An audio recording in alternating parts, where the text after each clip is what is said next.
that he does have ties to Muslim extremists, I don't know.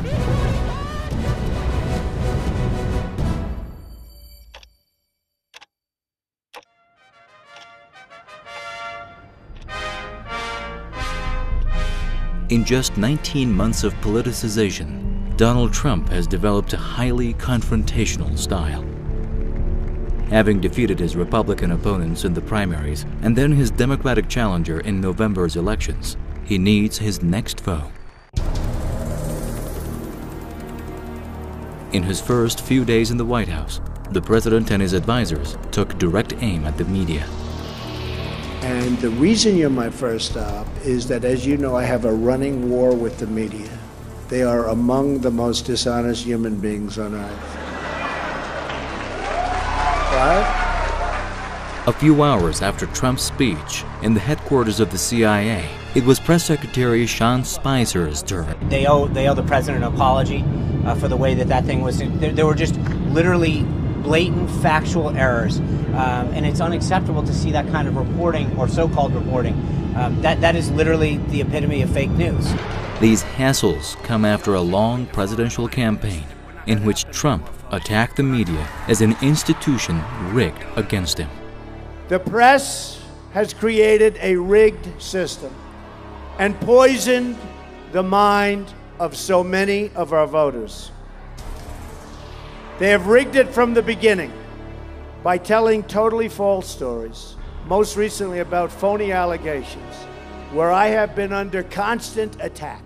Although this is not the first time a U.S. president goes after the media, the current attack on the media seems to be unprecedented. Armed with a new way to communicate directly to the public, the new administration is trying to undermine the role of the press as a watchdog of government and as the main source of information for political news. But how come a democratically elected president treats the media as his primary foe and contributes to the deterioration of media freedom? No, not you, not you. Your organization's terrible. Your organization's terrible. Let's go. Go ahead. Quiet, quiet.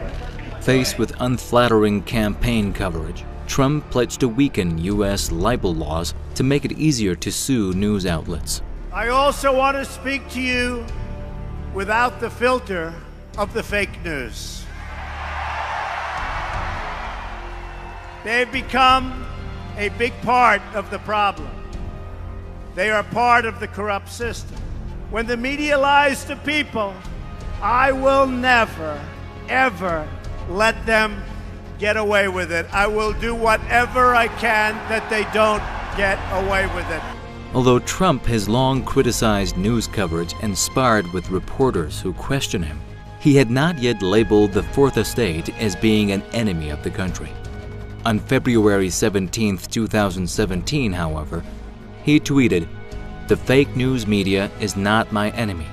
It is the enemy of the American people." The advantages of having an enemy are well known. In George Orwell's novel 1984, the masses engage in a daily mandatory ritual, the 2 minutes of hate, during which their anger is zealously stoked against a foe of the moment. Dictators and autocrats have always practiced the art of drumming up hatred towards others with great success. Having strong authoritarian tendencies, Trump knows that enemies can help him fire up the base, rally the crowds, and shift responsibility.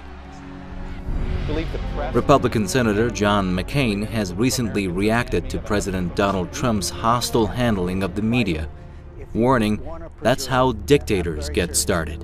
If you want to preserve democracy as we know it, you have to have a free and many times adversarial press. And without it, I'm afraid that we would lose so much of our individual liberties over time. That's how dictators get started. Look, take, okay, not just the obvious example, Donald Trump. I think that he's approaching the point where you even cannot do a parody of him. Imagine if somebody were to do a show talking like Donald Trump talks now. 10 years ago, everybody would thought this is a parody, and a parody which could never have been true, and so on and so on. Welcome, welcome, thank me. thank me, and buckle up, because I'm coming in hot. This is going to be a crazy one. Daddy came to play. First of all, you're all fake news. I hate you all very much, and thank you for being here. First question, no. Next. But, Mr. President, no one has even asked a question yet. Doesn't yet. matter. No. Next. Mr. President, you've been in office for just 4 weeks. And yet, we've made so much progress. In fact, if you ask any American, they'll say that I've managed to make the last 4 weeks feel like 4 years. 4 more weeks. 4 more weeks. 4 more weeks. Next. Perhaps Trump's war isn't with the media. Trump lives off media attention and delights in press coverage. His war is with facts. And it's there that his tactical runs-in with the press begin to make sense. Delegitimizing the media is important to Trump because delegitimizing certain facts is important to Trump. Diminishing or destroying the legitimacy, prestige, and authority of the institutions that might report inconvenient or damaging facts about the president is strategic for an administration that has made a large number of impossible promises and takes office amid a cloud of ethics concerns and potential scandals. Donald Trump macht manchmal den Eindruck einer Comicfigur ähnlichen Vornamens. Das Problem ist tatsächlich, dass er immer wieder Unwahrheiten oder Halbwahrheiten in die Öffentlichkeit gibt und dann immer so tut, das müsse man doch wissen. Wer sich die Liste, die ja mittlerweile auch hier in Deutschland veröffentlicht wurde, genau anschaut. Trying to confuse the public so that they will not believe inconvenient truths. That seems to be the name of the game. It also gives the new administration a convenient scapegoat for their continued struggles with public opinion and their potential future struggles with reality.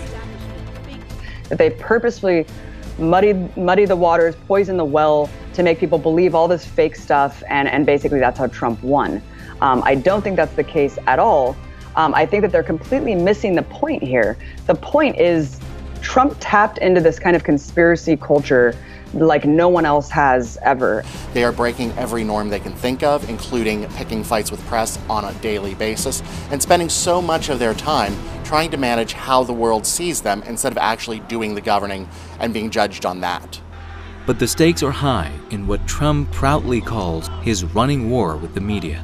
By trying to silence and erase citizens who don't support his message and policies, freedom of information, speech, and the press, and above all democracy, will fall victim to this war. Get out of here. Get him out. Get him out, troublemaker.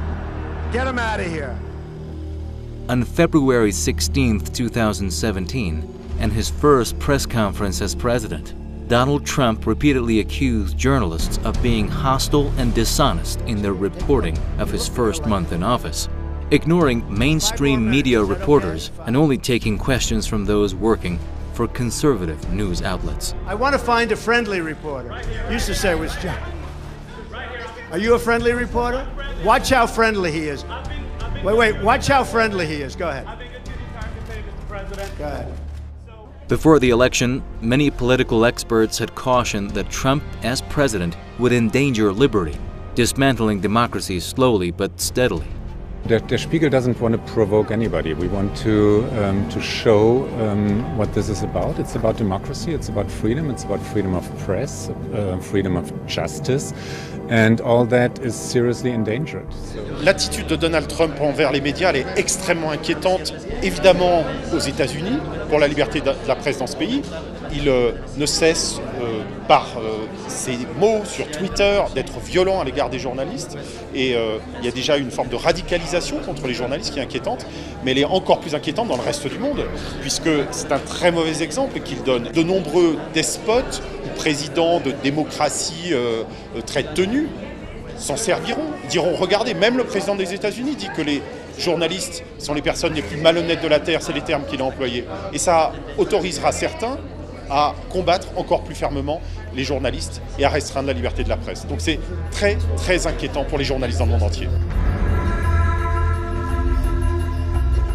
We wanted to plan a funeral on honor of President's Day.